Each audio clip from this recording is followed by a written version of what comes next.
Pemirsa, Bupati Badung Adi Arnawo minta tidak ada oknum yang memicu terkait pembongkaran usaha di Pulau Bingin.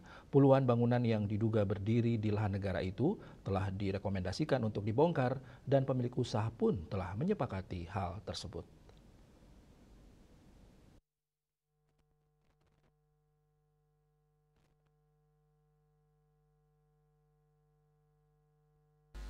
Bupati Badung Adi Arnawo mengatakan pembongkaran ini dilakukan untuk mengembalikan status tanah negara sebagaimana mestinya. Bupati asal Pecatu, Kuta Selatan ini mengaku telah bertemu dengan masyarakat untuk berbicara langsung terkait masalah tersebut. Dikatakan masyarakat telah memahami duduk permasalahan dan bersedia usahanya dibongkar.